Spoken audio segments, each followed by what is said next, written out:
कुछ साल पहले रिया की शादी राहुल नाम की एक लड़के से हुई है। राहुल बहुत अच्छा लड़का था। वह शहर में एक छोटे से घर में उसके माँ के साथ रहता था।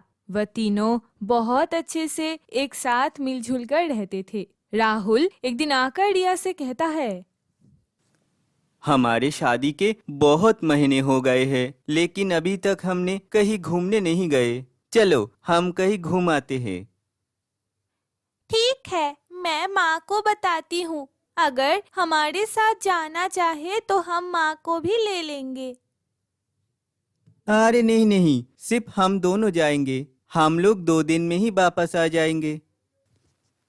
राहुल की मम्मी ये बात सुनकर बहुत खुश हो जाती है और खुशी खुशी उन दोनों को घूमने के लिए भेज देते हैं। वह दोनों रात को खाने के लिए एक होटल में रुकते हैं। उस होटल के आसपास कोई दूसरा दुकान भी नहीं था। वह होटल बहुत ही सुनसान जगह में बना हुआ था और उस होटल में काम करने के लिए सिर्फ 2 ही लोग थे।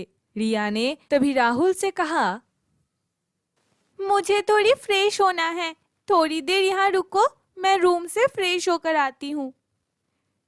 फिर रिया होटल रूम की तरफ जाती है। वह देखती है उसकी रूम की बगल में जो रूम है वहाँ एक ताला लगा हुआ था जो एक लाल धागे से बांधा हुआ था।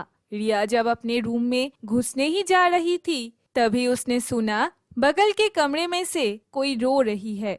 रिया जब अंदर घुसा तब वो देखा एक लड़की नई दुल्हन की तरह सजी हुई थी। मुझे बचाओ, मुझे यहाँ से ले चलो, मुझे यहाँ से बाहर निकालो, मुझे बहुत डर लग रही है। अरे तुम रो क्यों रही हो? क्या हुआ है तुम्हें? मुझे बताओ। रिया जब उस दुल्हन की घूंघट उठाकर देखा तब रिया बेहोश हो गई। कुछ देर बाद रिया की होश आने पर वह राहुल से घर जाने के लिए बात करती है। अरे तुम्हें अचानक क्या हुआ है? हम तो यहाँ घूमने आए थे। तुम घर जाने की बात क्यों कर रही हो?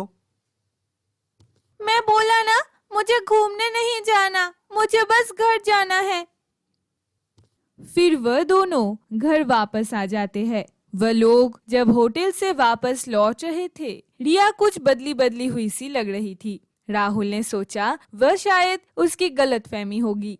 अगले दिन जब सुबह रिया रसोई में खाना बना रही थी तब उसके सास उससे पूछा, अरे बहू, तुम क्यों आज घर में मांस मछली बना रही हो? हम लोग तो ये सब नहीं खाते और पहले तो तुम भी ये नहीं खाते थे। आज तुम्हें क्या हुआ?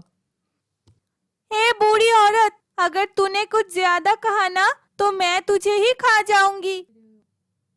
ये तुम क्या कह रही हो? तुम मेरे माँ से ऐसे क्यों बात कर रही हो? फिर रिया राहुल की कॉलर पकड़ के उसे ऊपर उठा लेती है और कहती है, अगर तूने कुछ ज्यादा कहा ना तो मैं तुझे भी कच्चा चबा जाऊंगी। ये कहकर रिया राहुल को नीचे फेंक देती है और खुद बेहोश हो जाती है। रिया को ऐसे देखकर राहुल और उसके माँ घबरा जाते हैं और वह दोनों सोचने लगते हैं कि रिया को क्या हुआ जो अचानक होटल से लौटने के बाद ऐसा बर्ताव कर रही है। फिर वह दोनों रिया को लेकर एक तांत्रिक बाबा के पास जाता है। राहुल के मुंह से सब बात सुनकर तांत्रिक कहता है, मुझे लगता है तुम्हारी बीबी के ऊपर किसी चुड़ैल की साया है जो होटल की रूम से रिया की शरीर में घुसा है। कुछ करने से पहले मुझे उस होटल में जाना पड़ेगा।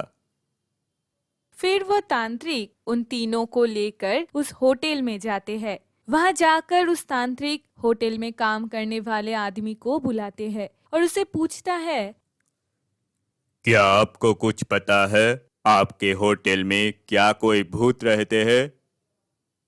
हाँ, इस होटल की एक रूम पर एक चुड़ैल रहती है। बहुत साल पहले वो लड़की शादी करके सभी लोग के साथ इस रास्ते से जा रही थी।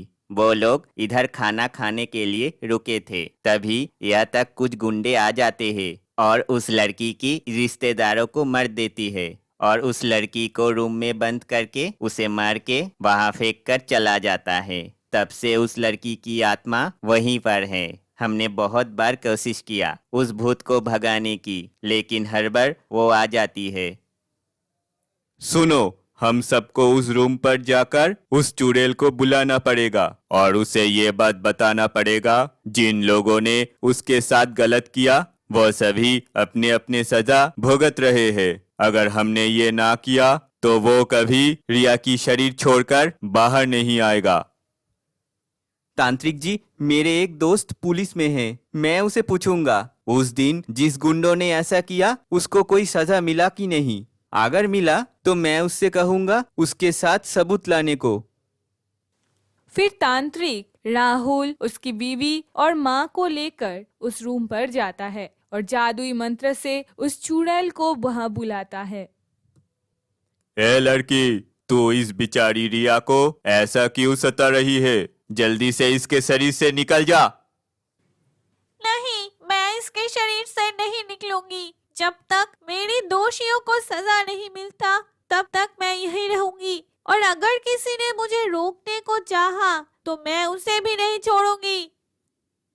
तभी वहां राहुल के वह पुलिस दोस्त आ जाते हैं और चुड़ैल से कहते हैं, उस गुंडों ने जिस दिन तुम और तुम्हारे परिवार वालों के साथ ऐसा किया था उसके अगले दिन ही वो लोग पुलिस के हाथों में पकड़े गए थे। ये देखो उस दिन की न्यूज़पेपर जिसमें सब कुछ लिखा हुआ है। ये देखकर वह चुड़ैल रोने लगी और तभी तांत्रिक जादू करके उसे मुक्त कर देता है। चुड़ैल वहां से चली जाती है और रिया स्वस्थ हो जाती है।